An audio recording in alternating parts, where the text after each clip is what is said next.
Ashoka bio classes में आपका स्वागत है। आज हम बात करेंगे छोटा सा टॉपिक यकृत, लीवर जिसको बोलते हैं इंग्लिश में, इसी को कलेजा बोलते हैं, इसी को जिगर भी बोलते हैं।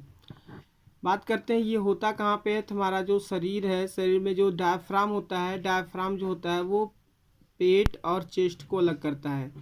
तो उसी से लगा हुआ क्या होता है, ऊपर चेस्ट वाली गुहा में क्या होता है, व्यवस्थित होता है। यकृत की बात करें तो यकृत जो है ये शरीर की सबसे बड़ी ग्रंथि होती है।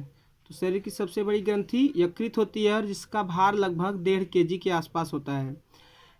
यह जो होता है पित्त रस का स्राव करता है। पित्त रस जो क्षारी होता है, जो भोजन के साथ मिलता है गृहिणी में और भोजन को क्षारी बनाता है, जो भोजन को पाचन में सहायता करता है। इसके अलावा जो उत्सर्जी पदार्थ बनता है प्रोटीन उपापचय के फलस्वरूप अमोनिया, तो उस अमोनिया को यूरिया में बदलने का भी काम कौन करता है, यकृत। यानी अमोनिया को यूरिया में बदलने का काम यकृत करता है और अमोनिया से यूरिया में बदलने की क्रिया को बोलते हैं आर्निथीन चक्र। आर्निथीन चक्र द्वारा ही क्या होता है, अमोनिया से यूरिया का निर्माण होता है। इसके अलावा कोलेस्ट्रॉल, हीमोग्लोबिन का जो विखंडन होता है, आरबीसी जब मरती है तो उसका जब अपघटन होता है तो उन सबको भी बाहर निकालने का काम करता है यकृत।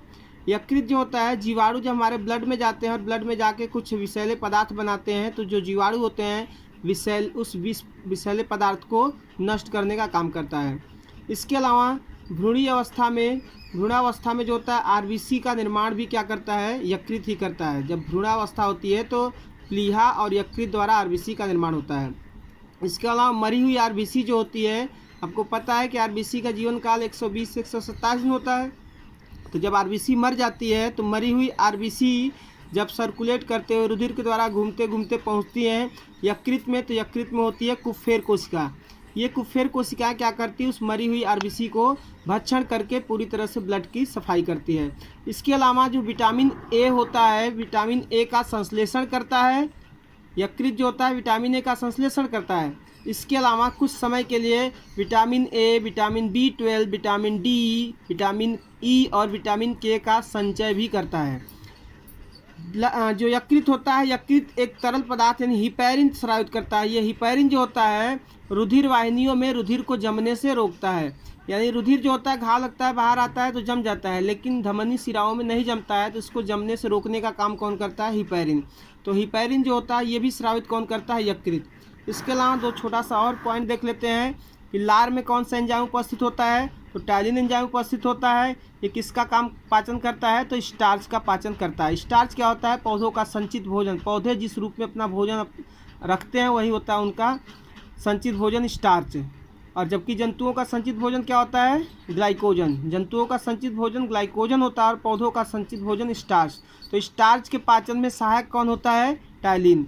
इसके अलावा रेनिन एंजाइम है, यह सिर्फ बाल्यावस्था में ही क्या होता है, सक्रिय होता है। माने जब हम छोटे थे यानी बाल्यावस्था जब थी तभी क्या होता है, यह सक्रिय रहता है, और जब हम बड़े होते हैं तो ये क्या होता है, सक्रियता इसकी समाप्त हो जाती है।